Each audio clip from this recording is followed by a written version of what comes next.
ಇವತ್ತೇನು ಕರ್ನಾಟಕ ದಮನಕ ಸಿನಿಮಾ ಎಲ್ಲ ಕಡೆ ಒಂದು ಒಳ್ಳೆ ರಿಪೋರ್ಟ್ಸ್ ಜೊತೆಲಿ ಜನ ನೋಡಿ ಮೆಚ್ಚಿರೋದಕ್ಕೆ ತುಂಬ ಥ್ಯಾಂಕ್ಸ್. ಆಮೇಲೆ ನಾವು ಯಾಕೆ ಮೊದಲನೇದು ಈ ಭಾಗದಲ್ಲೇ ಬಂದು ಅಂದರೆ ಯಾಕಂದರೆ ಇದು basically north Karnataka based subject ಆಗಿರೋದ್ರಿಂದ ಈ ಕಡೆ ಚಿತ್ರದುರ್ಗ, ದಾವಣಗೆರೆ, ಹೊಸಪೇಟೆ, ಬಳ್ಳಾರಿ, ಹುಬ್ಬಳ್ಳಿ, ಬೆಳಗಾಂ ಹಾಗೂ ರಾಣಿಬೆನ್ನೂರು, ಧಾರವಾಡ, ಸೊ ಈ ಕಡೆ ಸೈಡ್ ನಾವು ಆಪ್ಟ್ ಮಾಡ್ಕೊಂಡು, ಯಾಕಂದರೆ ಫಸ್ಟ್ ಬಂದು ಜನ ನೋಡಿ ತುಂಬ, ಯಾಕಂದರೆ ಇವತ್ತಿನ ಟೈಮ್ನಲ್ಲಿ ಒಂದು ಪರ್ಫೆಕ್ಟ್ ಫಿಲ್ಮ್ ಅಂತ ಹೇಳ್ತೀನಿ. ಯಾಕಂದರೆ ಹೆಂಗೆ ನೀರಿನ ಸಮಸ್ಯೆ ಎಷ್ಟಿದೆ, ಹಾಗೂ ಈಗಿನ ಜನ್ರೇಷನ್ಲಿ ಎಲ್ಲರೂ ಅವ್ರ ಊರನ್ನ ಮರಿತಾರೆ, ಆ ಊರನ್ನ ಮರಿಬಾರ್ದು, ಮರಿದೇ ಇರಬೇಕು ಅನ್ನೋದೊಂದು ಜಾಗೃತಿ ಮೂಡಿಸೋಂಥ ಒಂದು ಸಿನಿಮಾ ಇದು. ಬಂದ್ಬಿಟ್ಟು ಭಾಳ ಎಂಟರ್ಟೈನಿಂಗ್ ವೇಲಿ ಭಟ್ರು ಒಂದು ಟ್ರಾವೆಲ್ ಇಟ್ಟಿದ್ದಾರೆ. ಅಂದರೆ ಭಟ್ರು ಸಿನಿಮಾದಲ್ಲಿ ಯಾವಾಗ ನೋಡಿದ್ರೆ ನೀವು ಒಂದು ಪಯಣ ಇರುತ್ತೆ, ಒಂದು ಪಯಣದಿಂದ ಒಂದು ಕತೆ ಇರುತ್ತೆ, ಯಾತಿಗೆ ಪಯಣ ಮಾಡ್ತಾರೆ, ಅವ್ರು ಬರೋ ಒಂದು ರೀತಿ ಒಂದು ಕಾರಣ ಆದರೆ ಅಲ್ಲಿ ಹೋದಾಗ ಬೇರೆ ಬೇರೆ ಕಾರಣಗಳು ಉಟ್ಕೊಂಡಾಗ ಹೆಂಗೆ ನಾನು ಪ್ರಭುದೇವ ಸರ್ ಕ್ಯಾರೆಕ್ಟರ್ಸ್ ಹೆಂಗೆ ಅದನ್ನು ಸರಿಪಡಿಸ್ಕೊಂಡು ಹೋಗ್ತಾರೆ, ಅದರಲ್ಲಿ ಅವ್ರು ಇನ್ವಾಲ್ವ್ ಆಗ್ತಾರೆ. ಯಾಕೆ ಹೇಳಿ ಕೇಳಿ ಕಳ್ಳರು ಕರ್ನಾಟಕ ದಮನಕ ಅನ್ನೋದು 2 ನರಿಗಳ ಕತೆ. ಆ ಇಬ್ಬರು ನರಿ ಬುದ್ಧಿ ಹೊಂದಿರೋರು ಹೆಂಗೆ ಬದಲಾಗ್ತಾರೆ ಮನುಷ್ಯರಾಗಿ, ಯಾತಿಗೆ ಬದಲಾಗ್ತಾರೆ, ಯಾಕಂದರೆ ಏನು ಸಂಬಂಧಗಳೇ ಇಲ್ಲದೆ ಬೆಳೆದಿರೋಂಥ ಇಬ್ಬರು ವ್ಯಕ್ತಿಗಳು, ಅವ್ರಿಗೆ ಸಂಬಂಧಗಳು ಹುಡ್ತಾ ಹೋಗ್ತವೆ. ಸಂಬಂಧಗಳ ಜೊತೆಲಿ ಹ್ಯೂಮನ್ ವ್ಯಾಲ್ಯೂಸ್ ಏನು, ನೆಲದ ಮಹಿಮೆ ಏನು ಅನ್ನೋದು ಹುಡ್ತಾ ಹೋಗುತ್ತೆ. ಆ ರೀತಿಯಲ್ಲಿ ಭಟ್ರು ಭಾಳ ಚೆನ್ನಾಗಿ ಅದನ್ನು ಸ್ಕ್ರೀನ್ ಪ್ಲೇ ಮಾಡಿರೋದಕ್ಕೆ ಇವತ್ತು ಇಡೀ ಜನತೆ ಇವತ್ತು ಪಿಕ್ಚರ್ ಅಕ್ಸೆಪ್ಟ್ ಮಾಡಿದ್ರಿಂದ ಬಿಕಾಸ್ ಆಫ್ ಭಟ್ರದೊಂದು ಸ್ಕ್ರೀನ್ ಪ್ಲೇ ಹಾಗೂ ಅವರ ಒಂದು ಬರವಣಿಗೆ ಇರ್ಬೋದು.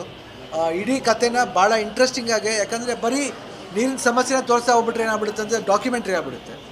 ಡಾಕ್ಯುಮೆಂಟೇಷನ್ ಅಲ್ಲದೇ ಒಂದು ಅರ್ಥ ಆಗಬೇಕು ಜನಗಳಿಗೆ. ಬಟ್ ಇವತ್ತು ಜನ ಮಾತಾಡ್ತಾರೆ, ಇವತ್ತು ನೀರಿನ ಸಮಸ್ಯೆ ಇದೆ, ನಾವೆಲ್ಲ ನೋಡ್ಕೋಬೇಕು, ನಮ್ಮ ಊರಿಗೆ ಹೋಗ್ಬೇಕು ಅನ್ನೋದು ಒಂದು ಅರಿವು ಮೂಡಿಸಿರೋದಕ್ಕೆ ನಾ ಎಲ್ಲ ಅಭಿಮಾನಿಗಳಿಗೂ ಥ್ಯಾಂಕ್ಸ್ ಹೇಳೋಕ್ಕೆ ಇಷ್ಟಪಡ್ತೀನಿ.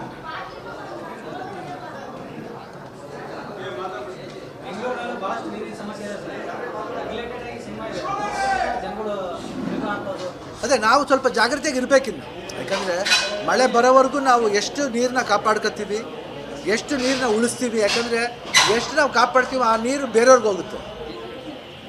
ಅದ್ರ ಕಡೆ ಸ್ವಲ್ಪ ಗಮನ ಕೊಟ್ಟರೆ ಖಂಡಿತ ಇಲ್ಲ. ಒಂದೊಂದು ಕಡೆ ಒಂದೊಂದು ಬೋರ್ವೆಲ್ ನೀರು ಜಾಸ್ತಿ ಬರ್ಬೋದು, ಅವಾಗ ನಾವು ಮಾತ್ರ ಉಪಯೋಗಿಸದೆ ಬೇರೆಯವ್ರಿಗೂ ಸಹಾಯ ಮಾಡೋವಂಥ ಒಂದು ಮನೋಭಾವ ಬೆಳೆಸ್ಕೋಬೇಕು ಅನ್ನೋದು.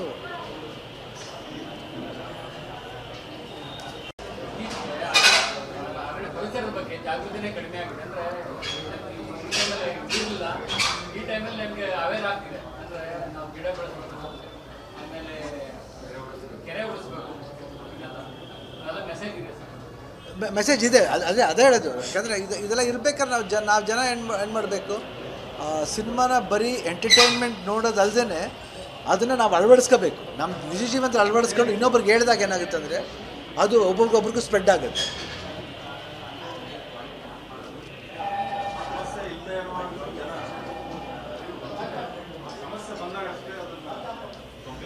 ಸಮಸ್ಯೆ ಬಂದಾಗ ಅಷ್ಟೇನಿಲ್ಲ, ಎವ್ರಿ ಟೈಮ್ ಈ ಸೇವ್ ಫಾರೆಸ್ಟ್, ಸೇವ್ ಟ್ರೀ. ಯಾಕೆ ಹೇಳ್ತೀವಿ ಅಂದರೆ ಪ್ರಾಣಿಗಳನ್ನ ಉಳಿಸಿ. ಯಾಕಂದರೆ ಗ್ಲೋಬಲ್ ಇವಾಗ ಏನಾಗುತ್ತೆ, ಇವಾಗ ಅದಕ್ಕೇ ಮಳೆಗಳು ಕಮ್ಮಿ ಆಗುತ್ತೆ, ಮರಗಳು ಕಡಿಯೋದನ್ನ ಮಳೆಗಳು ಕಮ್ಮಿ ಆಗುತ್ತೆ. ಆಮೇಲೆ ಒಂದೊಂದು ಸತಿ ಪ್ರಕೃತಿ ಕೋಪ ಬಂದಾಗ ಏನಾಗುತ್ತೆ ನೋಡಿ, ಪ್ರವಾಹ ಆಗೋದು ಒಂದು ಎಕ್ಸ್ಟ್ರೀಮ್ ಆಗುತ್ತೆ, ಒಂದು ಈ ರೀತಿ ಡ್ರಾಟ್ ಬರುತ್ತೆ. ಸೊ ನಾವು ಹೆಂಗೆ ಈ ಬ್ಯಾಲೆನ್ಸ್ ಮಾಡಬೇಕು, ಈ ಫಿಸಿಕಲ್ ಬ್ಯಾಲೆನ್ಸ್ ಹೆಂಗೆ ಮಾಡಬೇಕು ಅಂದರೆ ನಾವುಗಳೆಲ್ಲ ಸರಿ ಮಾಡಿದ್ರೇ ಅದು ಉಂಟು.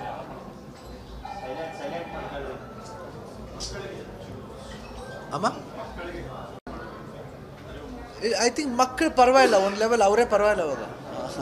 ಹಾಗೆ ನಾನು ನೋಡೋಕೆ ಹೋದ್ರೆ ಸಾರಿ, ಯಾಕಂದರೆ ಮಕ್ಕಳು ದೇವ್ರ ಸಮಾನ ಅಂತಾರೆ ದೇನು, ಬಟ್ ನಾವು ತೀರಾ ಚಿಕ್ಕ ಮಕ್ಕಳಿಗೆ ಹೇಳೋಕ್ಕೂ ಆಗಲ್ಲ. But still they know the value. ಯಾಕಂದರೆ ಮೊನ್ನೆ ಈ ಸಿನಿಮಾ ನೋಡಿದ್ಮೇಲೆ ಅದು ಮೈಸೂರು ನಮ್ಗೆ ಗೊತ್ತಿರೋರು ಫ್ಯಾಮಿಲಿ ಒಬ್ಬರು ಸಿನಿಮಾ ನೋಡ್ಬಿಟ್ಟು ಬಂದರೆ ನೆಕ್ಸ್ಟ್ ಡೇ ಅವ್ರ ಅಮ್ಮ ನಲ್ಲಿ ತಿರ್ಸ್ಬಿಟ್ಟು ಹೋಗಿದ್ದಾರೆ, ಮರ್ತುಬಿಟ್ಟಿದ್ದಾರೆ. ಆ ಟ್ಯಾಪ್ ತಿರ್ಗಿ ಹೋಗಿ ಆಫ್ ಮಾಡಿದ್ದೆ. ಅಮ್ಮ ನೋಡಿಲ್ಲಮ್ಮ, ಶಿವಣ್ಣಮ್ಮ ಹೇಳಿಲ್ವಾ ಇದು ಸಿನಿಮಾದಲ್ಲಿ ನೀರು ವೇಸ್ಟ್ ಮಾಡಬೇಡದು ಅಂತ, ನೀವೇನಮ್ಮ ಹಿಂಗೆ ಬಿಟ್ಬಿಟ್ಟು ಹೋಗಿ ಆ ರೀತಿ ಒಂದು ಸಣ್ಣ ಮಗುಗೆ ಹಂಗೆ ಬರಬೇಕಾದ್ರೆ.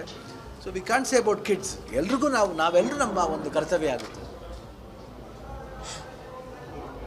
ಅಂದರೆ ಸಿನಿಮಾ ಇಷ್ಟರ ಮಟ್ಟಿಗೆ ಜಾಗೃತಿ ಮೂಡಿಸಿರೋದು ನಮಗೆ ಭಾಳ ಖುಷಿ ಅದು. ಯಾಕೆಂದರೆ ಯಾರಿಗೂ ಸೀರಿಯಸ್ನೆಸ್ ಗೊತ್ತಾಗಿರಲಿಲ್ಲ. ಈ ಡ್ರಾಟ್ ಅನ್ನೋದು, ಈ ನೀರಿನ ಸಮಸ್ಯೆ ಅನ್ನೋದು ಯಾರಿಗೂ ಗೊತ್ತಾಗಿಲ್ಲ.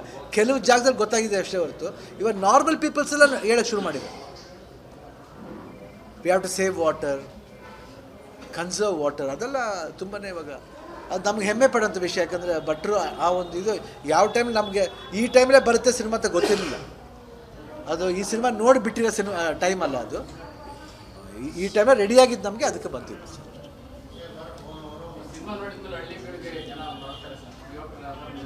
ಅಂದರೆ ಈಗ ನೀವು ಇಲ್ಲೆಲ್ಲ ಅಕ್ಕಪಕ್ಕದ ಹಳ್ಳಿಯವರೇ ಆಗಿರ್ತೀರಿ, ನಾನು ಇಲ್ಲಿಂದ ಬಯಲುಸೀಮೆಯವನು. ನಾನು ಹೊಟ್ಟೆಪಾಡಿಗೆ ಬೆಂಗಳೂರಿಗೆ ಬಂದೆ. ಸರ್ ಮೂಲ ಗಾಜನೂರು, ಅಪ್ಪಾಜಿಯವರು. ಗಾಜನೂರಿಗೆ ವಾರಕ್ಕೆ ಒಂದು ಸತಿ ಹೋಗಲಿಲ್ಲ ಅಂದರೆ ತೃಪ್ತಿನೇ ಇಲ್ಲ ಸರ್. ಹೊಟ್ಟೆಪಾಡಿಗೆ ಎಲ್ಲಾನ ಹೋಗಿ ದೇಶನೇ ಬಿಟ್ಟು ಹೋಗಿಬೇಕು, ಪರವಾಗಿಲ್ಲ.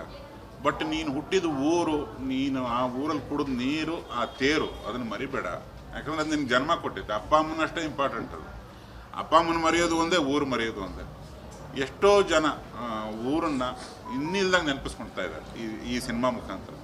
ನೀರಿಂದ ಶುರು ಆಗುತ್ತೆ ಕಥೆ, ಬಟ್ ಊರು ಎಷ್ಟು ಮುಖ್ಯ ನಮಗೆ. ಒಂದು ಊರನ್ನು ಕೊಂದವ್ರು ಯಾರು ಅಂತ ಒಂದು ಟ್ರೈಲರ್ ಬಿಟ್ಟಿದ್ವಿ. ಊರನ್ನ ನಾವೇ ಕೊಲ್ತಿರ್ತೀವಿ ಮರಿಬೇಡಿ ಊರನ್ನು. ಊರೇ ನಮ್ಮ ತಂದೆ ತಾಯಿ ಅನ್ನೋದು ತುಂಬ ಪವರ್ಫುಲ್ಲಾಗಿ ಹೇಳಿ ಅದನ್ನು ಈ ಬಯಲುಸೀಮೆ ಬ್ಯಾಕ್ಗ್ರೌಂಡಲ್ಲಿ ಹೇಳಿರೋದು, ಕರಿಮಣ್ಣು ಬ್ಯಾಕ್ಗ್ರೌಂಡಲ್ಲಿ ಹೇಳಿರೋದು.